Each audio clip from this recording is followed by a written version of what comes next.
Yo, this hot, this the spot, there it is, pod.com. We're interviewing the best comedians, so tune in quick and get your ears receiving them. We talking about life and life to stream right to you, from the microphone right to your home, dude. Side note, this might get embarrassing, but no, don't sweat, yo, cause there it is.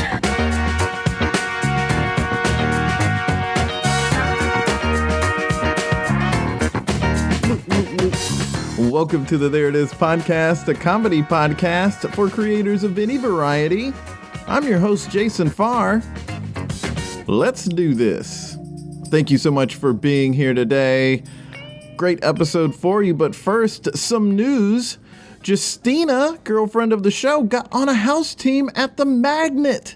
That was a New York goal of hers, and she achieved it, and I am so proud of her. She is so funny. I can't wait to see her. And congrats to everyone who auditioned, because that could be pretty nerve-wracking, and it's definitely a bummer when things don't work out your way. But no matter what, I count it as a good thing for you because you're investing in yourself. You are so passionate about something that you put yourself out there, and you believed in yourself enough to put yourself out there. Anytime you put yourself out there is time well spent. So good on you for investing and believing in yourself. I feel like Karamo right now. I am killing it. All right, today's guest is David Wiswell, and he is a comedian doing this great thing online called pop-up interviews. We had a great talk about it and all the other work he's doing. So here's my chat with David Wiswell. You're in New York right now? Yes. Yeah, I'm in Harlem. Yeah. Okay. Are you from New York? Well, I grew up like in the state of New York, and then I moved out to San Francisco when I was around 19, and that's where I started doing stand-up. Mm-hmm. And I started doing stand-up comedy out there. I was out there for about 7 years, and then from there I moved to New York. Yeah. San Francisco, that's a cool town to start doing stand-up in. That was where a lot of greats have come, including Robin Williams. Yeah, Robin Williams, I think Dana Carvey. Yeah. Oh, Lenny Bruce spent time there. I actually went to one of the strip clubs where the Hungry Eye, it's a strip club that used to be a place where Lenny Bruce used to perform. You're like, wow, this is where so much genius work was done here. That's hilarious. So you were doing comedy a while before moving to New York. Yeah. How long have you been in New York? I've been in New York, I guess another 7 years or something now. Oh, wow. So you've been doing comedy for over a decade. Yeah, I started stand-up, and I love the form of stand-up. Stand-up's so awesome. Mm-hmm. And then at some point when I moved here, I started to transition more into the like internet content thing. Mm-hmm. So like my show Pop-Up Interviews obviously is the extension of that. I started with sketches and things like that. Okay. Learning to edit and shoot pieces, and I think of like the way I do pop-up interviews is like kind of an extension of my stand-up in a way. It's like long form crowd work almost. Okay. Yeah, it is. And it requires having like that defined sense of humor that or defined like point of view that I think a stand-up brings, and then it's like applying that to like an improvisational setting. Yeah. What rooms are you hitting up? Like open mics or anywhere that you're going that you like? When I first came to the city, I performed at like a bunch of places like Eastville Comedy Club, Stand Up New York. I would do the late night at the Comic Strip. And, I did like Broadway and like a bunch of that shit. But I actually kind of stopped doing stand up. I do like the internet content. I've been trying to sell shows for a while. I've got a few shows, a teaser I created for a show. Right now my focus is mainly on pop-up interviews. Oh, okay, cool. Yeah, I haven't been focusing on stand-up as much either. Yeah. But for a different reason, it sounds like. It sounds like you're busy with a bunch of work, whereas I am doing other stuff. I'm doing improv, but also was just not crazy about the scene.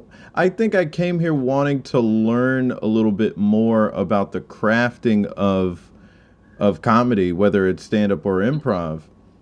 And plenty of schools here to learn improv, but stand up, they always just tell you to go do it. So I was like, yeah, I'll go do it. But, gosh, it's just like, I don't know if this joke is working. Nobody's paying attention. So it got frustrating. So that's a little bit of why I was like, I've got other stuff on my plate that I'll just focus on that. But open mics here are crazy. Like in San Francisco, we would spring an open mic on people trying to do their homework in a cafe. Yeah. And here, you're talking to like these like other comics, and they're like people who are like just developing their sense of like. I think when you first start comedy, you're at your least funniest that you've ever been, and you have the least concept of like what funny is because you're deconstructing this thing that's like comedy's reactive. Right. And so I always used to say it's like you have a couch and you need to get it in your house, and so you need to disassemble it because it's too big to get through the door. So you're like disassembling it. So this is your audience. I mean, it's the worst, and they hate you. If you say something funny, they like hate you for that, or like people will like laugh because this is their friend. Mm-hmm. Or this is, I know I gotta laugh because this guy was on MTV. So yeah, I found like it was very different here, and I feel like it's a really difficult place to develop. It is, yeah, and I feel like, I mean, I'd been doing it for several years before moving here, but it is a hard place to develop, and I think trying to develop a little bit more, figure out some, I wanted to cut my teeth and I wanted to make my jokes bulletproof. Is essentially what I want to do. But, you know, I think it's just in a different place right now, stand-up. I mean... Yeah, because it's cool. Yeah. Yeah. And it's supposed to be for misfits. Right. It's so different now. It seems... Corporate is not the right word, but it's doing well. I mean, there are tons of Netflix specials out there. But there's something about it that doesn't seem... I don't know how to put my finger on it, but just when I see stand-up now, which is usually someone doing a set on a talk show, it seems like, I feel like it doesn't have the same something about it that made it feel special even 5 years ago when I was watching stuff. Yeah, it's interesting, and I think that's the thing that kind of like, you know, I think they say that happened like to like folk music. Like folk music became cool at one point, and then busted with like Bob Dylan, where it was like this axis of like people wanted to listen to it, and it still had substance. You get fucking, you know, essentially like what I would call like faux music, FAUX music. Yeah. The Lumineers now is like really popular, right? Or they were a few years ago. They were right when like folk music was making its comeback. Right. But to me, that's just pop music. Yeah, with a little with a band sort of. Yeah, exactly. Yeah, and it had that sort of. It was more folksy than it was folk music because to me, folk music was speaking to something going on in the culture, which is not what the Lumineers did. Right. Yeah. They're just doing the same shitty, boring, like, I will wait for you forever like a stone, you know, the same fucking bullshit. Yeah. It happened in rock music, and then, you know, I mean, it's just, a repackaging of the same things. So I think it's interesting, right? Like, nowadays, it's like, I feel most artists we have to kind of create this pre-packaged thing. You know, it used to be like Axl Rose was like a junkie who was amazingly talented, and the producers kind of polished that, right? Yeah. You know, and now it's like, you got to come with a polished thing, like you're pre-sold out, and just like have your thing on a platter that you bring. And then at this point, it's funny because I think that's where you get a lot of these people like Joe Rogan, H3, and you know, Your Mom's House, and these people. And it's like, at that point, it's like, well, what do we fucking need you for? We have our own platform. Right. It's kind of interesting. So that's what I'm trying to build with my channel, Idiot Presents. Is I'm just trying to create my own platform where I could just do whatever I want. You know, kind of the thing that stand-up used to be that I loved, and the key to it was that it was like kind of a free form place. You could do whatever the fuck you wanted. You could do whatever you wanted. Only rule is that you make the audience laugh, and then I feel like the problem with stand-up is there's so much hanging out. Like, you do well somewhere, and they go, oh, dude, you should totally hang out at the club. And you're like, so I should just like spend 20 hours a week doing nothing? I'm like an artist. Like I'm trying to fucking make something. Exactly. That's what drew me to the YouTube channel. It's all this stuff like, I came up with a funny song, a funny series of songs. This thing, Kippy, the inappropriately depressing kids singer, right? Right. I wrote like 8 short little comedy songs. I recorded them here. I'm probably gonna shoot some more video for it. I got a green screen set up, and then I just fucking edit it. I put it up on my own platform, and the whole thing is just growing this platform, growing Idiot Presents, and then I could just put shit up whenever. And then, so that's, since I got the investor for the channel, or well, not for the channel, actually for the show, but the equipment for everything, we've kind of upgraded my home system. So now I've got like a light grid that's just set up in my living room. So I just, anytime I want, I've got the talk show set, and then I pull that down, it's green screen. And, I've got the live stream set up. I've got my cameras equipment set up, and I can do, I've got an audio mixer. I can do that shit all myself. And so it's like slow. You got to be your own production company to get in the door anyway. And right. I'm already learned all this shit I don't want to learn. All I wanted to do was say fuck to a group of people. And now I got to learn to edit. Well, now I learned to edit. I don't know what the fuck I need you guys for.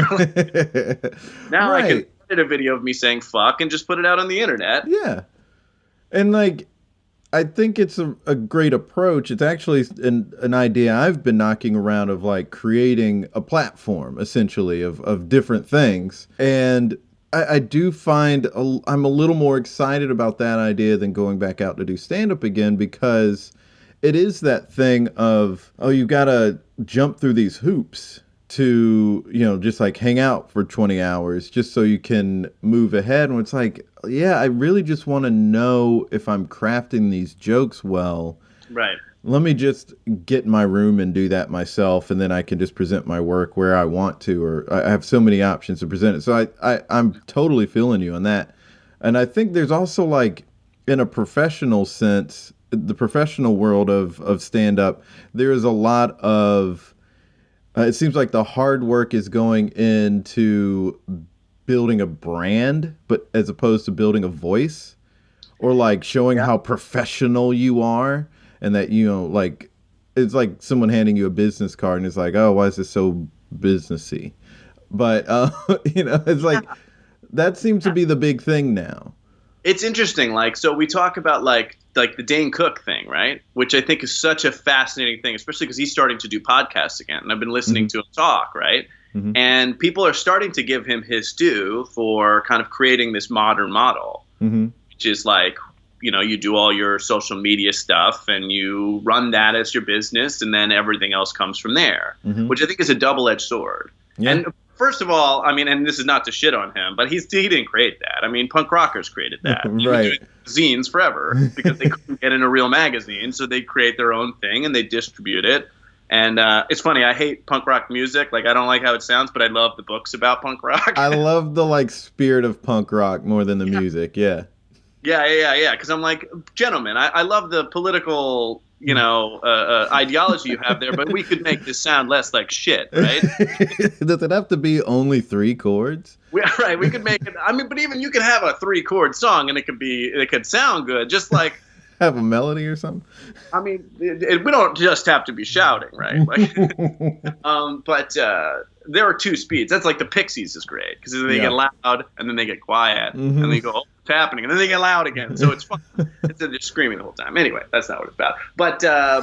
But Dane Cook, he created this modern thing where it's like, which is great for artists. It's also kind of shitty for artists. Because it used to be like Dave Attell used to be the guy, right? Yeah. He's this weird fucking guy who's an absolute genius, whose only focus is like autistically becoming the greatest joke writer ever. And like you'll hear Mark Maron talk about how Dave Attell would like write a joke until it was bad. Like that's how obsessed he was with the joke. Yeah. And he would wander off into the ether and you wouldn't see him. And now he's one of the greatest comedians and he's not thriving. Who's thriving? Like the people that are like really good at like editing pictures of themselves and managing 14, 15 social media accounts. Right. And if you're spending that much time doing this, the chances that you're spending enough time to be as good as Dave Attell is like you're probably not going to do that, right? Yeah. Yeah. And like a lot of the material is sort of suffering for it, I think, because some of the material that I see from even some, not necessarily the biggest. We saw Neil Brennan not too long ago, and he's still great. But so not those people, but there's some, I guess, more up and coming people who get stuff, and it just feels like material that they took one pass at. Yeah, absolutely. And because then they just thought about presentation. Right. Instead of like fucking focusing on one thing, now you have to be an entire industry. And so that's what's so hard. And that's why with my projects like pop-up interviews, I try and create a system like I work with a live audience, which brings me back to like my strengths as a stand-up, right? And it also creates stakes, which I think is so important for comedy, right? It's like it's stakes for me because it's like I'm beholden to a live audience. We shoot live for about 3 hours, and out of that, I get about 10 episodes of the show. Oh yeah, and we haven't told anybody what the show is. Yeah, so I do want to talk about that. Let's get right into it. Yeah, Pop-Up Interviews is it's essentially a show where I spring a talk show on unsuspecting people on the internet. So I have a talk show set up in my living room. I have a handful of people, a little audience that'll sit on my couch, and they watch as we spring a talk show on people in these randomized video chat sites on the internet, like Chat Roulette and Omegle. And for those who don't know exactly what that is, it's like Skype, but it randomly connects you with random people, and you just keep clicking next, and it's a different person all over the world. And essentially, we just go, "Hey, you're live on Pop-Up Interviews," and we just talk to them. And sometimes it's like perverts masturbating. It's usually that. No, I remember when Chat Roulette started. And it was kind of becoming, like, I think if there weren't so many people who were masturbating on there, it could have been as big as Snapchat is looked at now, or Instagram or something. But because that was something they just could not manage, like, I think it ended up not blowing up. But I think it's such a brilliant idea what you're doing with the show. Oh, thank you. Because, and it was something that I wish I had thought of. Like, it's that kind of idea. Well, I never thought that we would get so many. I've interviewed people about like this guy talked about his DEA bust, like the DEA busted down his door. This dude with like fucking all these tattoos and shaved head. He's in like a trailer or something, and he's doing his business homework, and the DEA busts down his door. And he said, my favorite line from the interview, he goes, "And I got an AK-47 right over there," and he goes, "I don't grab it. I'm not crazy." Like, holy shit. You have an AK-47. I know, and like you're dealing drugs on such a scale that the DEA's involved. Like, yeah, you are crazy. And how he's changing his life. And the interviews are just whatever happens. We had this old Marine who was on and just started like ranting about different countries, and then he starts dropping N-bombs. Oh wow. And essentially the episode is just like I just like go at him, right? Like, and it's like anything can happen, right? Like, ideally, we're getting along, and my theory with the show is like we're getting a laugh every 10 seconds. We're either getting a laugh or we're learning to love, hate, or otherwise understand the interviewer. And so we operate with the notion that everyone has a story to tell. I've been surprised at how true that is. I didn't think that was true. I thought that was like my bullshit, like way to sell the show. But everyone does. It turns out has something interesting, and I've been better at like designing questions that kind of carve away at chisel the stone down and figure out like what is your thing that makes you interesting or unique. And I've had conspiracy theorists, crazy conspiracy. This guy who thought Alex Jones worked for the government. Wow. That's how conspiracy theory. That's how deep his shit was. Wow. And just like. Yeah, and it's been such a ride. And I even converted one of those Omegle masturbators into an interview. Really? He thought he starts soliciting me. It's just a shot up, like that's the guy masturbating when it's just a shot of the ceiling, right? Oh, okay. Just going, you can just see his forehead and like pictures of his family, which was so funny because it was like actually pointed at like his family photos. Oh wow. And he just starts going naked, get naked. And then at some point, and I go, "Hey, you're live on Pop-Up Interviews." He looks up he can't stop laughing. He realizes what the show is. He decides he loves it. And we started talking. And he tells me about how he had just gotten out of prison and his wife of 15 years left him for his own cousin. Or I'm sorry, for her own cousin. And that's, he wouldn't say why, but something connected with that is why he went to prison. I mean, people just fucking tell you everything. And I think it's because these are the people who want to connect. I think in this weird way. Oh, for sure. Tapped into exactly what they don't realize they're looking for. And, you know, it makes people feel good. You know, like we are, you know, we want to tell our story and no one gives a fuck. Except me. I'm the only one who gives a fuck about your story. Then hear the live audience, and that's part of the fun part, is first they go, what is this? And then we have a little back and forth, and then they hear the audience, and so they're slowly piecing together what the fuck is happening.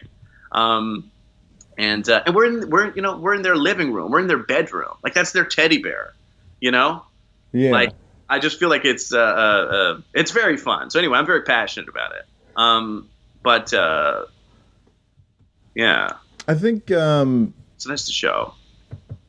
What's funny to me is that you have this really great idea that is brought something really thoughtful out of using services like Chat Roulette. Whereas when Chat Roulette started and I got on there, I was goofing around. Like I would just put on like a hat and glasses and just like like fun too is you see that shit too, right? Like I have bad interviews with like a dude with a Ouija board, like, you know, just like people doing their weird fucking thing, and then I just like I follow we see what's, you know, like just see what they're doing. Saw a game where he was a teddy bear with a knife.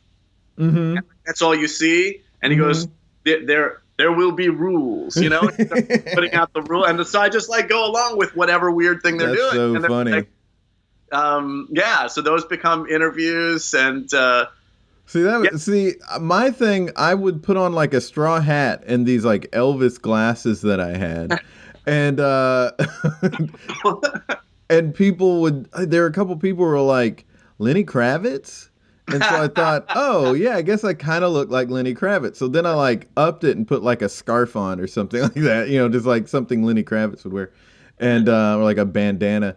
And just like would go through and pretend to be Lenny Kravitz to people.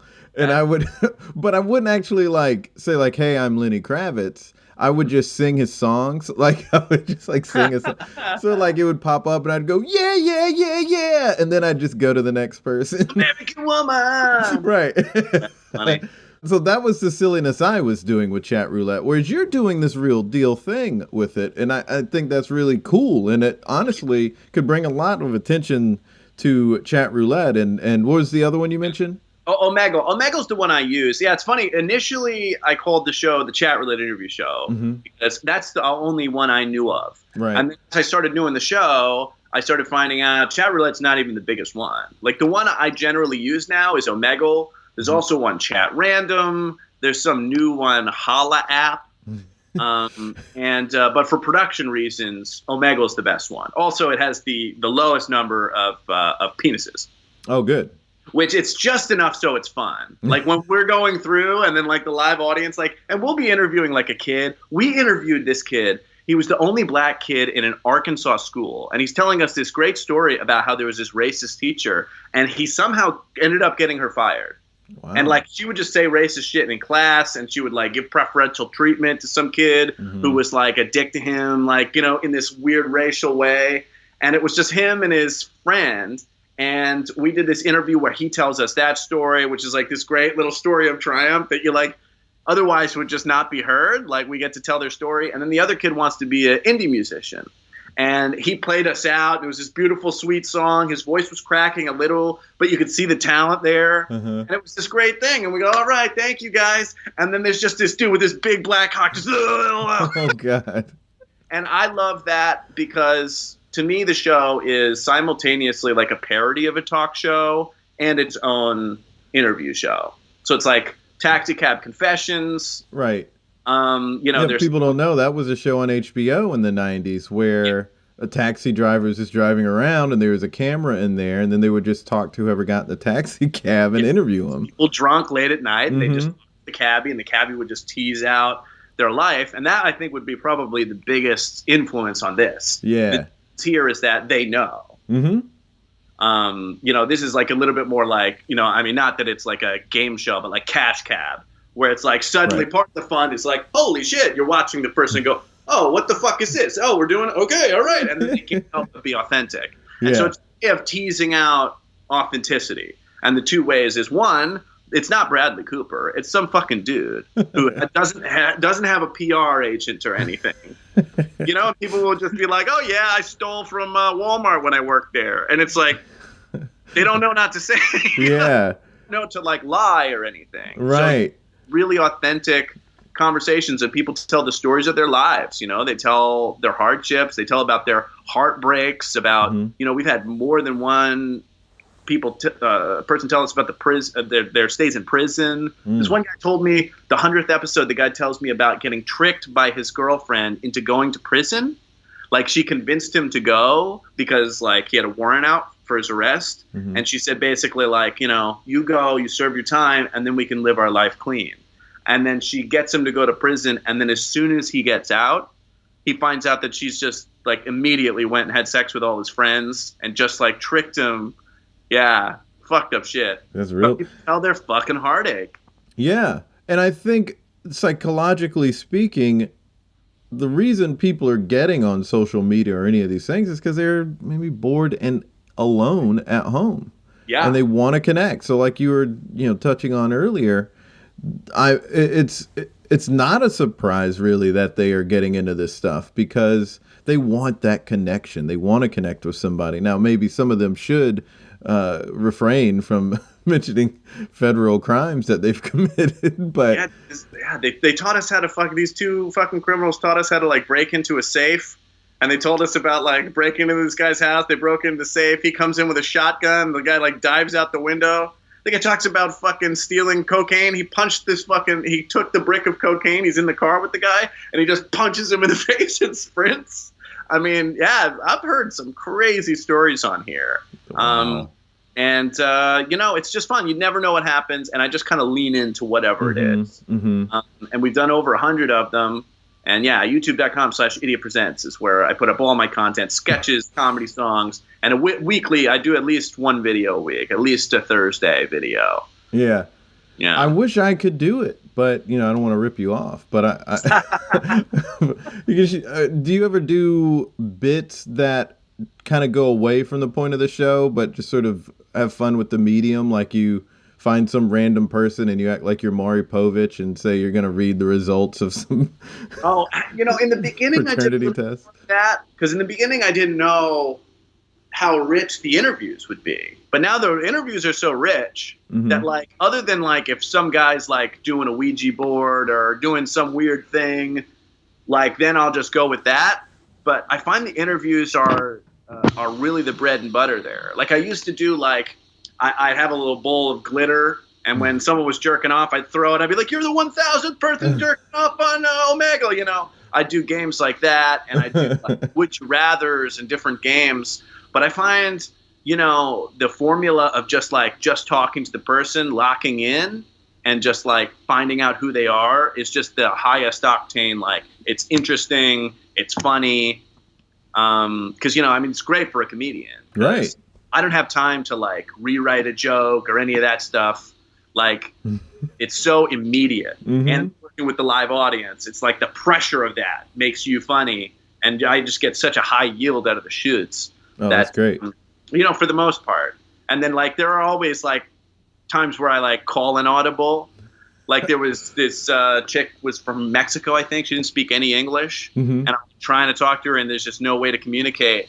And I just go to the audience. I go, "Does anybody speak Spanish?" And somebody had brought his girlfriend, spoke Spanish. So I had her sit down. I crouched next, and she became the interpreter. And so it's like, in that way, like if there needs to be some sort of audible, like I did this one with these high school chicks recently where they talked about how they hated their friend ditched them for another friend. And so we called her. And we confronted her on the air. We confronted their friend on the air. Oh, wow. And so, like, you know, in that case, it's like the childishness becomes the game. It's like, I'm an adult and I should know better. And we're calling this high school, and I'm like, what in the hell? You know, what does she have that we don't have? And she's like, what?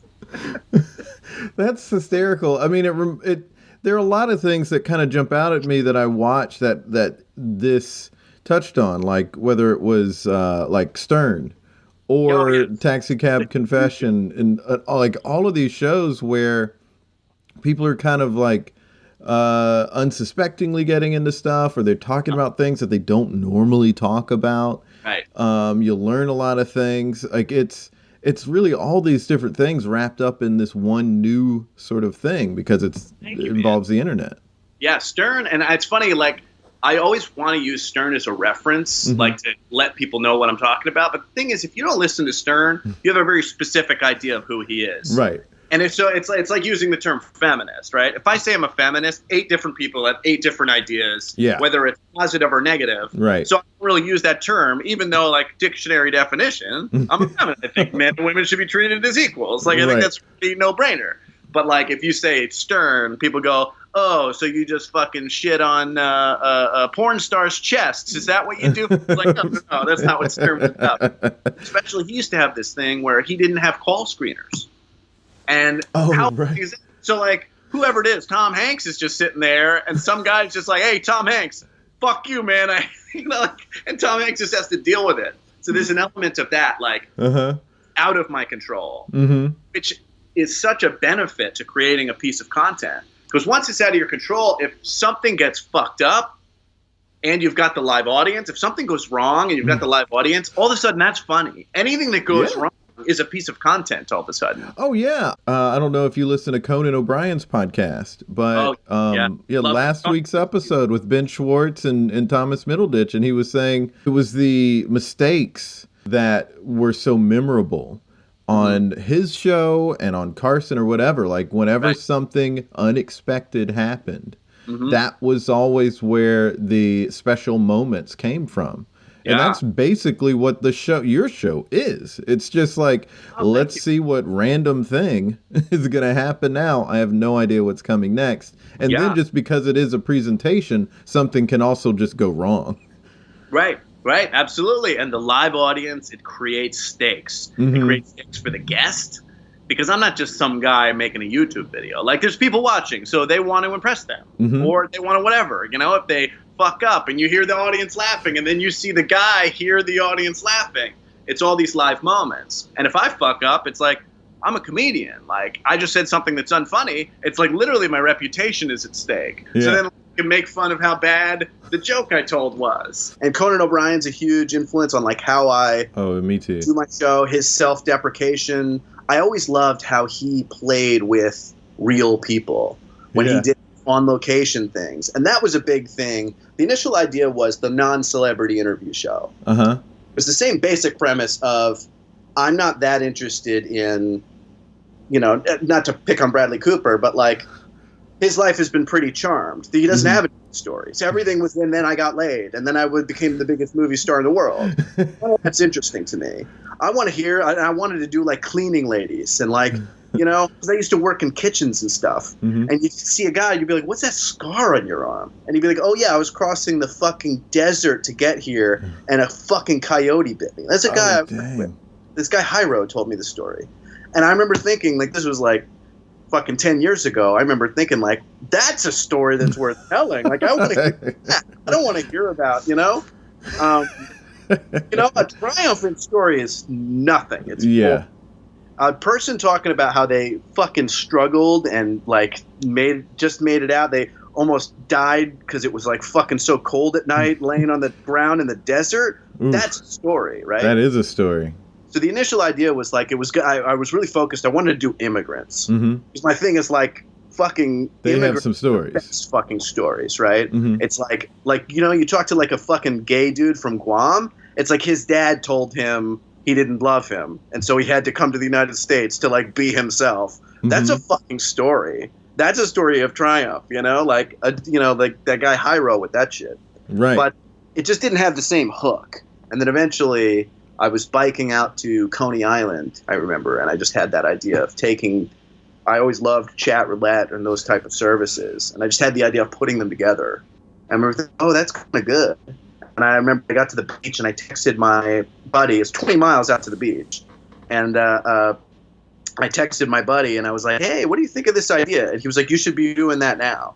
And so I was like, fuck, all right. So I started going home. I just started biking 20 miles back home. And by the time I got home, I'd figured everything out. I knew I wouldn't be wearing pants. So like which is part of the show is like, the guest sees me in a suit, but I'm not wearing pants. So when we go to the side camera, you see I'm not wearing pants. And so it's kind of adds that kind of parody layer to it. Everything is kind of thumbing its nose. It shows this in a way. I don't interview celebrities. I'm not wearing pants. I'm like kind of getting drunk. It's in my fucking living room. So that's how the show came to be. That's awesome. I'm curious about the crew or the production side of what you're doing. I mean, obviously you have a program that can record what you're seeing on your screen, but as far as putting a show together, how much of a crew do you have? What all goes into it? Well, so the whole thing is, and it's been through like a bunch of iterations, like the production setup. Now it's the most streamlined it's ever been since I got the investment, and we kind of changed, upgraded our production and everything. But initially it was just, I would just use QuickTime screen record, and that was it. And then I would crop out, I would double up the video, and I would crop out my window and the guest's window, and I would just put them next to each other on a black screen. And it was very bare bones. And it sounded like shit. And, you could barely hear the guest and all this stuff. And then slowly, like, I started using ScreenFlow, where I could record the internal, and then I would record the audience with a little mic. And I just have somebody over there. I use a DSLR cam for the side cam. And I would just usually be a friend of mine, would just sit there, and because it's a DSLR, it shuts off every 10 minutes. So pretty much their whole thing is just press record every 10 minutes. And, you get as drunk as you want, and that's your only job, right? And then I would do everything myself. I had a friend of mine kind of help me, like, figure out how to set up the lights, like, the first couple of times. And then after that, like, I kind of knew how to do that more or less. And so pretty much I do everything myself. Okay. The investors kind of like paid to have people come in and like me out. But, we keep everything a small scale. The whole idea is that everything is doable so I can accomplish it. Right. And now so we did ScreenFlow for a while, and that was so fucking hard. It took so much time. It was ducking 3 tracks of audio around each other. My audio, the guest's audio, and then the audience, and all of which are picking each other up. It took fucking forever. And so now we use what I essentially came up with the idea of, like, we're most similar in production to those video game streamers. Okay, yeah. So we're using a system that kind of mirrors their setup. So we use a program called OBS, Open Broadcast System, I think. It's a free open source thing where you can draw from different sources. So we'll actually draw from a webcam on me, and then that captures me in the set.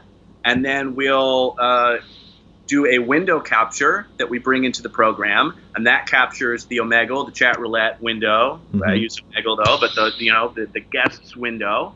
And then we record the audio, and then we have an audio mixer that plugs in, and now we actually have a tower computer that we use, and everything plugs into that. And our mixer plugs into that, and the mixer has a channel of audio for me with a little lapel mic, and then that also shoots across the room to the audience mic, which hangs over the audience, and that will create 2 separate tracks. And then we also create a track for the internal computer's audio, and that's how we isolate the guest. And then in editing, I pull all those apart, and then I just put in the side cam. I put that in post, and and then I just got a light setup. It's nice because we have the light setups on a switch now. Mm-hmm. We'll actually do a thing where I'll just like turn out all the lights and then like turn them on suddenly, so it's like this extra little layer of surprise that I play with. And then we just troll through, and I keep it really loose, and like I've had people involved in like production stuff are always like surprised when they come to the shoot. They're like, oh my God, like I'm surprised it's so laid back. They're like expecting there to be an AD running around. It's like, nah, it's just fucking me. It's That's just good. an asshole who's not wearing pants. And that's, I think, part of the key to how I get so much content and how it's so fun. Right. Laid back. And, Jerry Seinfeld has that theory of TV that he talks about where he says, if you like the place, you'll like the show.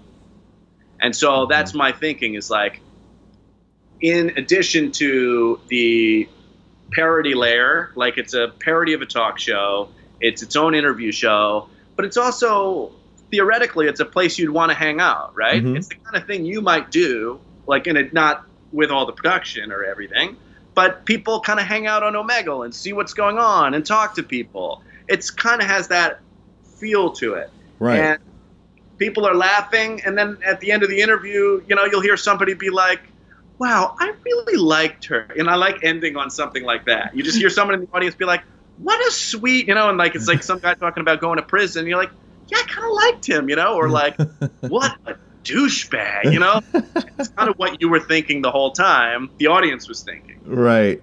And I think it kind of creates that fun live energy, So it's, the thing is, like, I try and create, my channel's all dedicated to high quality, low budget entertainment. And I think the way I achieve that is I keep everything as streamlined as possible. Right. Keep everything as simple. We shoot the show once every 3 months, and then I cut them together and slowly tease them out, and out of a shoot, we get a high yield. So obviously this is a project that we focus on. This is like the Thursday show is, we always do. I always put out a pop-up interviews. But that's cool. I like I like that approach of high quality, low budget. That's essentially what I'm doing here at this podcast, where I'm trying to mimic the quality that you see in professional audio projects. And it's just me, so it can't be very high, like a high budget system, because it's just me. I'm the one doing everything. I don't have someone else editing it either. Like I'm the one doing everything. So right. I was curious about how you are shooting it. So I'm glad that you went. Thank you for going through all of that. Sure. Because I've always wondered, like, is there a way to essentially, and I don't know if this is out there yet, but there has to be some kind of way for someone to use what networks are using to make their shows, where they have like a control room where they can switch to different shots, and then it's all just going to the tape. OBS, the system that we use, it has that, and they're called different scenes. So you set up different video configurations drawn from any number of sources that you determine, and then you click from scene to scene, and it'll automatically, it's like having a control room right there. That's perfect, because it would make it so much shorter, the time frame of editing. It would make it so much easier, because you're essentially editing as you do it, right. Yeah. Yes. I would love that, because there's certain things I don't want to do, but it's like, that would take so much time. I don't have a team with me. And I would still need some help to do that, but not as much if I was doing 3 different cameras or even 2 different cameras and having to edit all these things together. Oh gosh, I don't want to mess with it. Use OBS. OBS is amazing, and it's totally free, and there's tutorials online that kind of guide you. At first, it's a little like daunting, but after you're playing with it for a little while, it's very intuitive. And anything you need, YouTube will tell you, just type, how do I, blah, blah, blah, blah, blah, and it'll tell you how to do it. And yeah, OBS is amazing. And if you create a show engine that allows for you, if you build into the concept of the show that you're just a guy putting this together, like that was the great thing about, again, Stern. Like Stern would be like, there's something wrong with the audio. He'd be like, get the engineer in here. What the fuck's your problem? And all of a sudden it's content, Right. Which, like, I don't like yell at anybody, but like, my whole thing is like, if I fuck up, if I'm having a technical issue, I make that part of the content, It's fun to watch somebody fail. Yeah. Louis C.K. did a show on XM. He only did like one episode. And he did this thing where it's just him instead of like Opie and Anthony or right. one of these shows that has like a group of people. It would just be him taking calls, and it was fun to watch him struggle. He was barely pulling it off because it's like you got to keep. I mean, he's filling dead air, and so it was like watching this guy spin plates. Oh so yeah, that was another one of those things. Especially like, someone who's not in radio. Right. Yes. Yeah. He's never done a radio show before. Right. All of a sudden, he's got to host it by himself, and he didn't have call screeners again. No, I love stuff like that. So I really appreciate that you're doing that with the show. Like it's like all that stuff it's kind of what makes it fun. Like if you weren't, if it wasn't as hard, it kind of wouldn't be. I don't know. It'd be a lot more boring. Right. Yeah, absolutely. And that's the fun thing, And then like the fact that I don't know who's going to come up next. Yeah. It's like comedy's a reaction. Mm-hmm. At its best when it's reaction. I think. Yeah.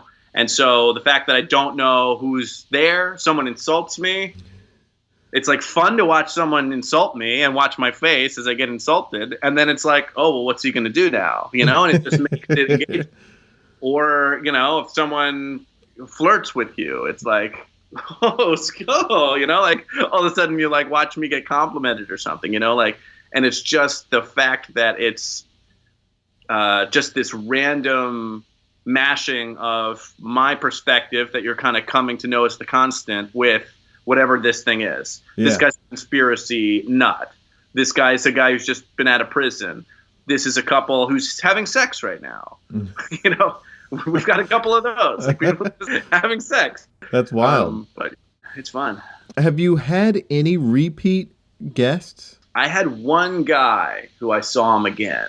One dude, but I don't think he made it in the episode. I think I was just like, oh, hey, man, like, like we already talked to him. Because he had been like a 3-part episode, actually. Oh, which wow. Usually the longest we do is 2 parts. Every once in a while, we'll do like a 3. Actually, no, I do think he was a 2-part. But, we'd already done 2 episodes with him. So it's like. So you came up a 3rd time with him, essentially. Well, no. Or the one was. Sometimes we'll do such a long interview that I chop them up to be about 7 to 15 minutes. 15 minutes is probably about the longest. That would be a really long episode. It's usually 15 minutes. So I kind of keep them kind of short and contained. These quick videos. We try and get to the heart of the person. Find out what makes them interesting. Find out their stories, and then usually the ending question is, "What's the most embarrassing moment of your life?" Because we usually start with, have you ever had your heart broken? Because essentially the theory there is like, we're very personal, but it's not over the line. So then we move in. And then usually people feel pretty comfortable by the end. And people have told me about being like tied up for some sort of sexual thing. And their buddies all show up, That was a really fun one. And just people will tell me, this kid, somebody told me about, having to take a shit and they were locked out of their house and they shit in the yard, like people just tell the craziest little, and they're just these real stories, like there's something about that that's so real. And then I also admit all the things about myself too. Like I've told about, when I shit my pants or, anything like that, which I think, my heart breaks and things like that. And I think that usually makes people feel comfortable enough to, that this is like a safer place. It's not a place where we're not pretending we're all cool, we're not pretending, this isn't Instagram, we're not pretending that our life is amazing. Like life is shit. And, we're having a laugh about it. And that's the environment that we're creating. Well, we've reached the end of this episode. It's time to create something together. Yeah. I'm not positive of where we can go with that. Maybe it's, like thinking of something else in the medium that could be used in the way you're using it, or to create something, to create comedy. Yeah, let's see. Or maybe it's like a path to creating your own platform, because like, you know, you're creating a platform and you got an investor. So, you know, great advice could be given on that subject. Well, for me, I've always operated with the idea that, like, I'm trying to create the exact show I would want to see, right? Okay. Show where if I found that, I would be like, holy shit, that's exactly what I want, right? Mm-hmm, mm-hmm. It rejects all the things I don't care about or I'm annoyed about show business, Mm-hmm. and it brings in all the things that I love: authenticity. You know, it's not malicious. I think Mm-hmm. a lot of people would try and do a show like this, and they would try and create these gotcha things sometimes, but that's not the point of the show. Mm-hmm. Ideally, with the show, me and the person are getting along, and we're actually creating a thing together, even though they're theoretically unimportant because they're not famous, right? Right. And so, you know, my investor's a guy who he loved the content, you know. And that's the thing. It's anything that's good that's happened for this. Anybody who's been sent this, who is of any note or any power, or has, you know, tried to help me out along the way, reacted to it because, you know, they have a similar value set that I do, you know. Mm-hmm. And I think that, for me, was the key to making this content, and also like creating so much. I love the content I'm making, so I'm happy to keep making it. Mm-hmm. So I think create the thing that you would want to see. That if I was to give anybody any advice, it would be that. Create the thing you want to see. Kind of think about what you want. Let's see. I feel like you have this tapestry of like creating a thing, and I feel like that's such a great tapestry. I'd hate to break that. I had this idea for a show that's kind of similar to my show. We could try this. Okay. It's called the Reverse Call-In Show. Okay. How does this work? I've done this before, but I had this idea for it. So we just call a random number, and then what's in the news? Bolsonaro talking with Trump. Is it like we just call a random number and we go, hey, you're on the reverse, like we're Larry King or something. We're like, hey, you're on the Reverse Call-In Show. You know, what do you think about the wall? Yeah, no, that's funny. The reverse. So you want a topic? Yeah, what's a topical topic? Let's see. What's something going on? You got the NCAA tournament starting this week. It's good, yeah, because I don't know anything about that, so that'll be great. Who's playing? Who's a Duke is a heavy favorite. All right, so I'm calling somebody in San Francisco. Okay. So let's see. Hopefully they pick up. I just know 415. They used to live in San Francisco. Hi, you've reached Dunley Newman at the Ninth Circuit Court of Appeals Library. Please leave a message The Court of Appeals Library. Oh, that could have been interesting. When you are finished, hang up or press pound for more options. Hi, Court of Appeals Library. You are live on the Reverse Call-In Show. We were curious as to what you think about the NCAA tournament. NCAA tournament. We wanted to know what you thought about that. Anyway, bye. I love you. Do you have time to do another one of these? I want to see. I do have time. Okay. Because I just feel bad not to. I love your form. Oh, I got a scam call earlier. Oh, I want to do one of those. Okay. I have the whole thing planned out. They're trying to scare me into thinking I'm going to get arrested. Fuck, I keep getting fucking... Oh, because nobody picks up if they don't know your number anymore. I guess that's the flaw with my show. All right. So that's like, if you want to create a thing that doesn't work, that's how you do it. You do it live on the air. You don't test it.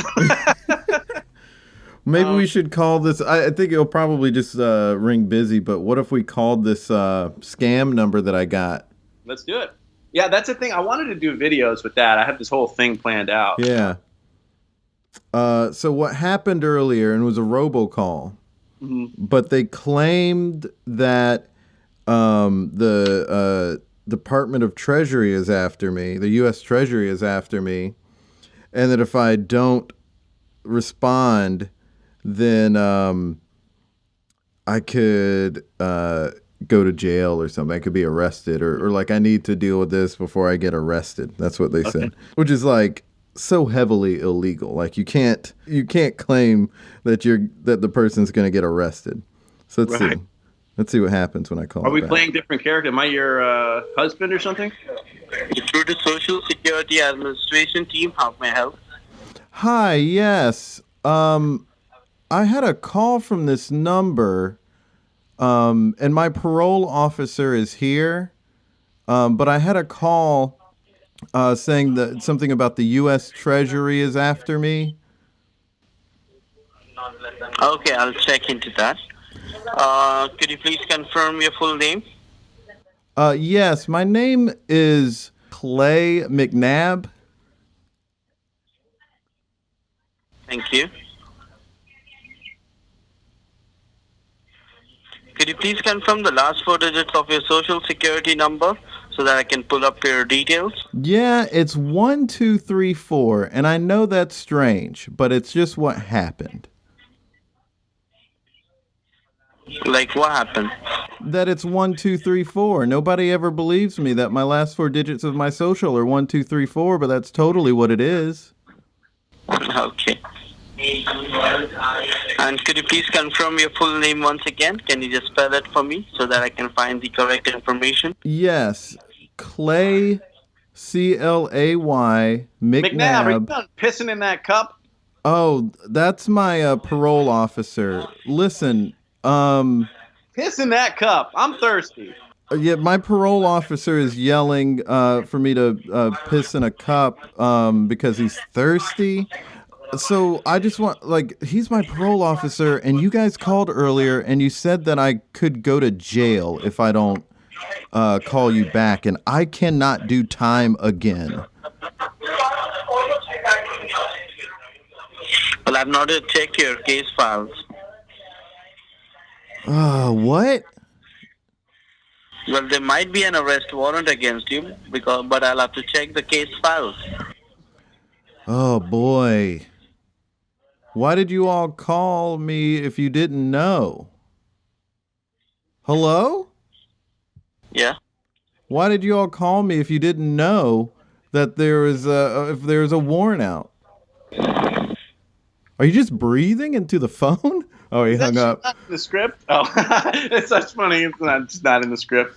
Yeah, I think that guy may have been struggling with the English there. I think he needs certain things, and then they they need to hear key things, and then it's the checklist, you right?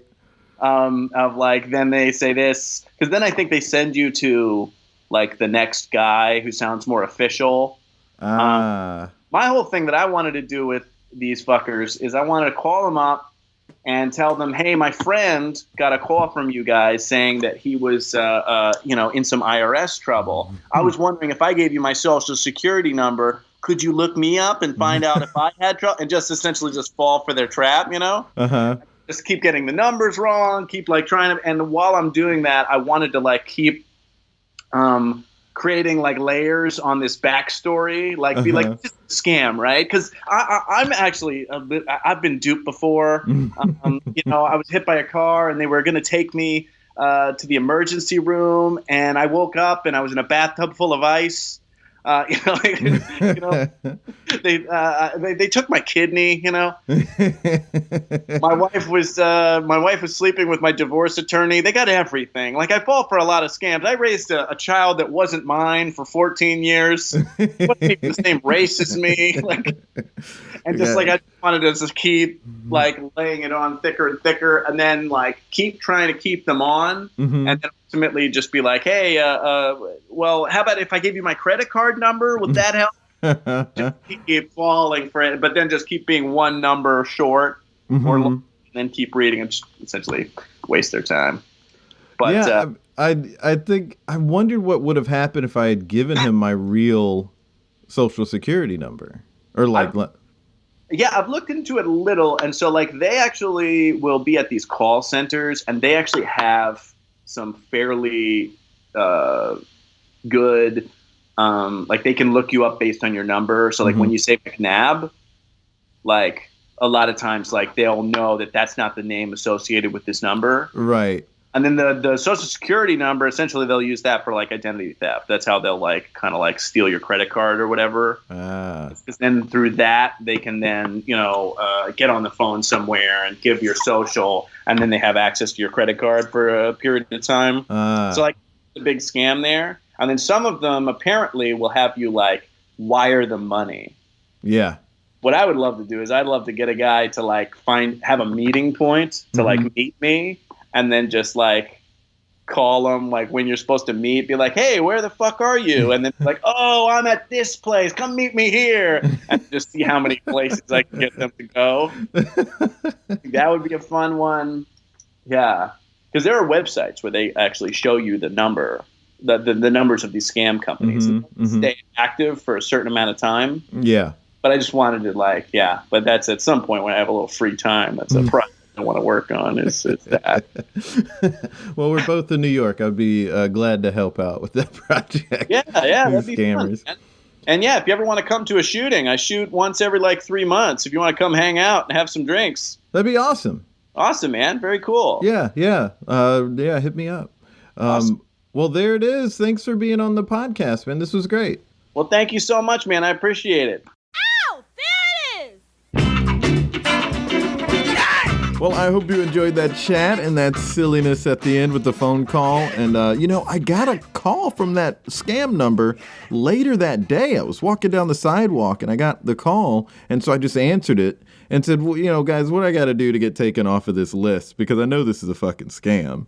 And the guy's response was, do you talk to your father that way? And I was like, what? Like, you got the phrase wrong.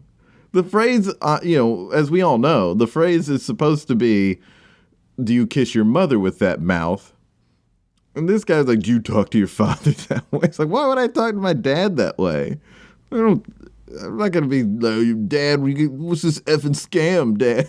Like, this just doesn't make sense. And so I roasted the guy for that and then hung up. And I haven't gotten a call since, so that's good. Oh, gosh, scams. Well, I actually went on Omegle and Chat Roulette as well, and it's just dudes jerking it, like any time of the day. That's all it is guys, it's gross.